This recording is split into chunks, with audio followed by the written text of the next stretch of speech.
La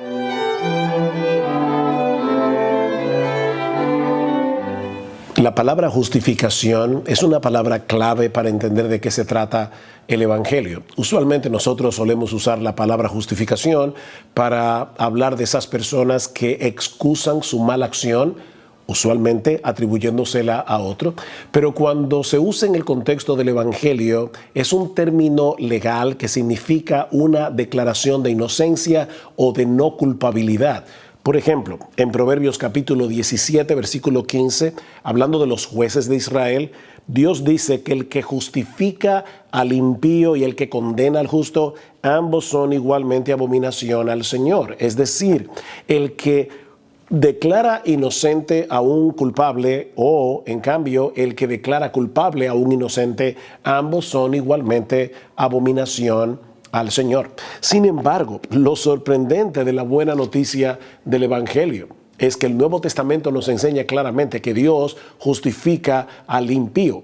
Dios declara inocente a los culpables. Dice Pablo en Romanos capítulo 4, versículo 4, pero al que obra, es decir, aquel que está tratando de ganarse su salvación a través de sus buenas obras, a través de su obediencia a los mandamientos, no se le cuenta el salario como gracia, sino como deuda.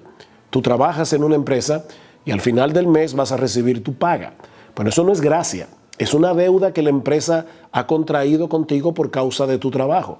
Así que al que obra, no se le cuenta el salario como gracia, sino como deuda.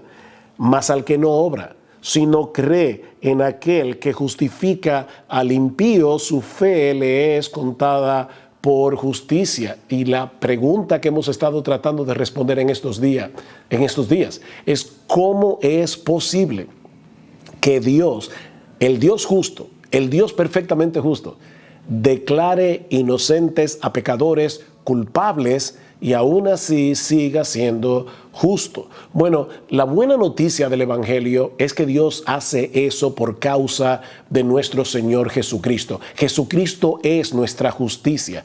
Él vivió la vida de perfecta obediencia que nosotros no podemos vivir.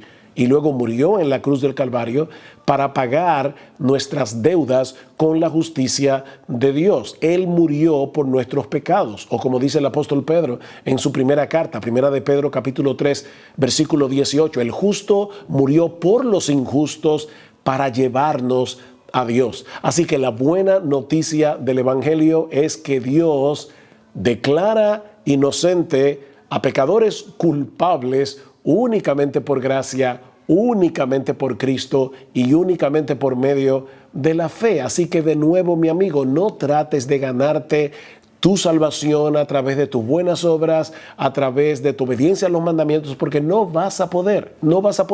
Tú no vas a poder alcanzar nunca delante de Dios la justicia que Él requiere para que podamos estar en su presencia. Esa justicia está únicamente en su Hijo, y la buena noticia del Evangelio es que Dios promete poner esa justicia en nuestra cuenta cuando nosotros ponemos nuestra fe, nuestra confianza únicamente en ese justo que murió por los injustos para llevarnos a Dios.